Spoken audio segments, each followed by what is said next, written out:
वो कभी आपको टोली में तैयार नहीं करता। यूसुफ को अगर तैयार किया राजा होने के लिए, प्रधानमंत्री होने के लिए, तो उसके भाइयों से उसको अलग किया, गड्ढे में डाला, पोतीफर के घर में नौकरी की, हर तरह का तसीहा सहते हुए वो तैयार हुआ। जब परमेश्वर आपको तैयार करता है तो वो आपके पार्टी में रहकर आपको तैयार नहीं करता, वो आपके अकेलेपन में रह के आपको तैयार करता है, जंगलों में रह के आपको तैयार करता है। जहां आप अकेला फील करते हैं, जहां आप दुखी फील करते हैं, वेस्ट फील करते हैं, तब वो आपको तैयार कर रहा होता है। वो आपने फैसला करना है कि वो टाइम 4 साल का हो कि 40 साल का हो। अगर उस 4 साल के टाइम में जहां परमेश्वर ने आपको तैयार करना है, आप व्यभिचार में फंस गए, ब्लू फिल्मों में फंस गए, आप अलग अलग तरह के पाप में फंस गए, हो सकता है वो 4 साल का समय 40 साल का हो जाए। वो आपने डिसाइड करना है कि मुझे जल्दी तैयार होना है कि लेट तैयार होना है।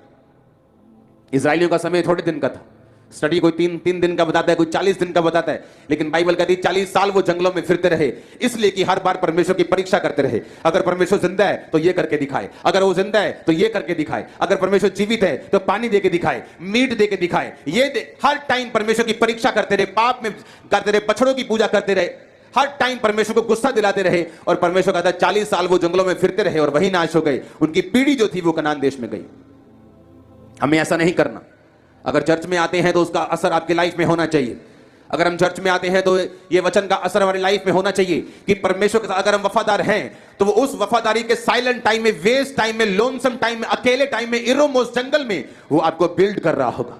आपको लगेगा कि आप अकेले हैं, वो आप पे काम कर रहे हैं। आपको लगता है आपका टाइम वेस्ट हो रहा है, आपको वो राजा और रानियों की तरह तैयार कर रहा है। वो एक बड़े मकसद के तहत आपको तैयार कर रहे हैं।